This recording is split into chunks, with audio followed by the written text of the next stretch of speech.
আসসালামু আলাইকুম এভরিওয়ান। আমি আজকে আপনাদেরকে নারিকেলের দুধ দিয়ে কাঁকরোল রান্না করে দেখাবো। এখানে কাঁকরোলটা আমি পরিষ্কার করে নিয়ে আমি এখন কাঁকরোলের উপরের থেকে খোসা ফেলে দিয়ে গোল গোল করে কেটে নিব। এখানে কাঁকরোল দিয়ে নারিকেলের দুধ দিয়ে কাঁকরোল রান্না করার জন্য পেঁয়াজ পেস্ট নিয়ে নিয়েছি, 1 চামচ আদা বাটা, 1 চামচ রসুন বাটা। মসলা নিয়েছি 1 চামচ হলুদের গুঁড়া, 1 চামচ কাশ্মীরি লাল মরিচের গুঁড়া, 1 চামচ ধনিয়ার গুঁড়া, 1 চামচ জিরার গুঁড়া, পরিমাণ মতো লবণ। নিয়েছি কয়েকটা কাঁচামরিচ, ধনিয়া পাতা কুচি, সয়াবিন তেল। এখন কাঁকরোলটা আমি ভালো করে পরিষ্কার করে গোল গোল করে কেটে হলুদ এবং লবণ দিয়ে মাখিয়ে নিব।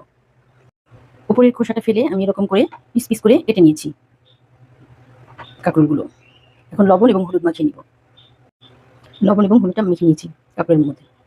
এখানে একটা ফ্রাই প্যানে তেল দিয়ে দিয়েছি। এখন কাঁকরোলগুলো দিয়ে ভেজে নিব। 2 পাশ বাদামি করে কাঁকরোলগুলো ভেজে নিব। সব কাঁকরোলগুলো দিয়ে দিয়েছি। এখন 2 পাশ বাদামি করে কাঁকরোলগুলো ভেজে প্লেটে উঠিয়ে নিব। এক পাশ ভেজে অপর পাশ উঠে দিয়ে দিয়েছি। এর ওই পাশটা এরকম বাদামি হয়ে গেলে তারপরে একটা বাটিতে উঠিয়ে নিব। কাঁকরোলগুলো এরকম বাদামি করে ভেজে বাটিতে উঠিয়ে নিয়েছি। এখন ওই ফ্রাই প্যানে আমি এখানে পেঁয়াজ পেস্ট, আদা পেস্ট, রসুন পেস্ট দিয়ে দিব। দিয়ে ভালো করে একটু পেঁয়াজ আদা রসুনের সাথে একটু ভেজে নিব। পেঁয়াজ আদা রসুন একটু ভালো করে ভেজে নিব তেলের মধ্যে, যাতে আদা রসুনের গন্ধটা চলে যায়। এখন এখানে দিয়ে দিব সব মশলাগুলো। সামান্য একটু ফুটানো গরম পানি দিয়ে দিব মশলাটা কষানোর জন্য। এখন মশলাটা ভালো করে একটু কষিয়ে নিব।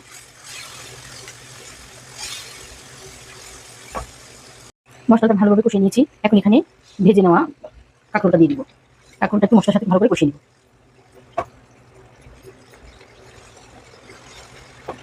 দিয়ে দিব এখানে কাঁচামরিচ। এখন এই পর্যায়ে ফুটানো গরম পানিতে গুলিয়ে নিয়েছি নারিকেলের দুধটা দিয়ে দিব। এখন নারিকেলের দুধের সাথে ভালো করে রান্না করে নিব। এখন প্রায় রেসিপিটা কমপ্লিট হয়ে গেছে। নারিকেলের দুধ দিয়ে কাঁকরোল রেসিপি। এখন আমি ধনিয়া পাতা কুচি দিয়ে দিব।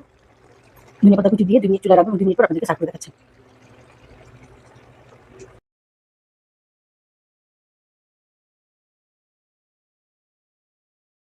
হয়ে গেছে নারিকেলের দুধ দিয়ে কাঁকরোল রেসিপি। আপনারা এই রেসিপি ফলো করে বানাতে পারেন।